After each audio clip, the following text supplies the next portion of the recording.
La revue de presse Olivier Delagarde dans les journaux ce matin. De l'art d'être jeune en politique. La vraie tragédie de la vie, c'est qu'on devient vieux trop tôt et sage trop tard.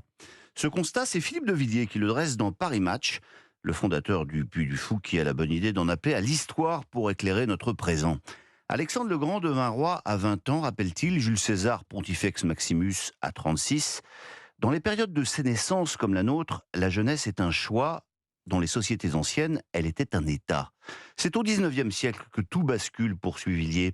La France tombe en bourgeoisie, c'est à cette époque que le pouvoir échoit à des vieux qui portent le gilet en satin et le gousset à la chaînette d'or. C'est le siècle des notables et du parti radical. Place aux vieux. Mais pour revenir à notre époque, y a-t-il un bon âge pour faire de la politique ? Eh bien, Philippe de Villiers poursuit et se souvient d'une conversation avec Giscard. 28 ans, c'est le bel âge pour faire de grandes choses, disait l'ancien jeune président. Quand on a vécu longtemps, la vie vous retient des risques à prendre, votre sagesse vous porte alors à renoncer. La jeunesse ne voit rien de ces chicanes qui encombrent la route. Lisez ces quelques feuillets dans Match, puis tournez quelques pages, et là vous arriverez au portrait du nouveau jeune Premier ministre brossé par Laurence Ferrari.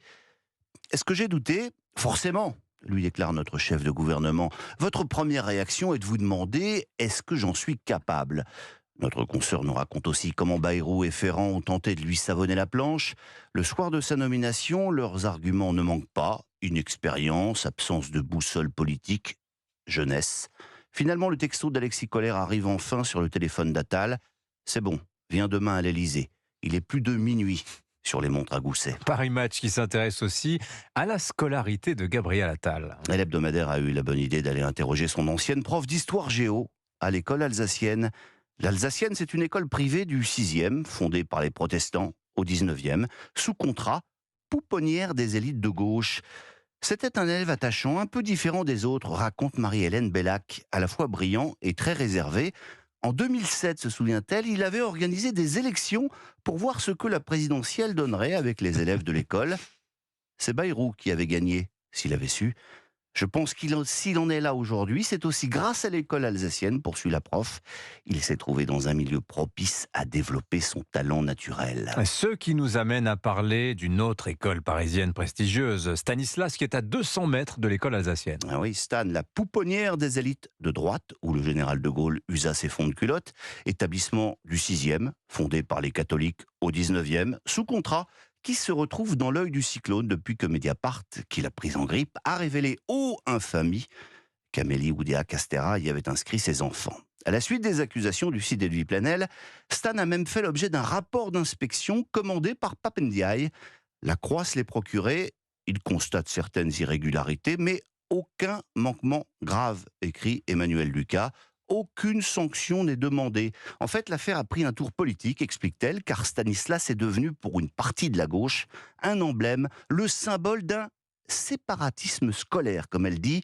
À l'inverse, certaines familles d'élèves y ont surtout vu une attaque contre les valeurs catholiques qui sont véhiculées par l'établissement. Et cette affaire, Amélie Oudéa-Castéra, fait vivement réagir cette semaine Franz-Olivier Gisbert. Dans le Point, son sang ne fait qu'un tour. La faute d'Amélie Oudéa-Castéra, explique-t-il, c'est de ne pas avoir la carte du parti du bien.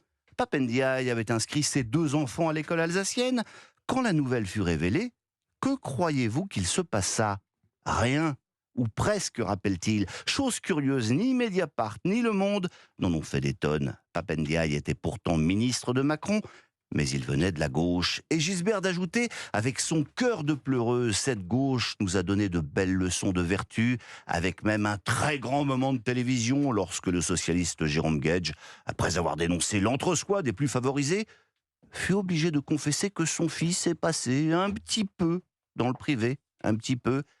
Ce n'est pas un hasard si Molière est français, conclut Fogg. Dans son Tartuffe, il a tout dit sur la fourberie qui prend le masque de la bonne conscience. Les langues ont toujours du venin à répandre contre la médisance. Il n'est point de rempart.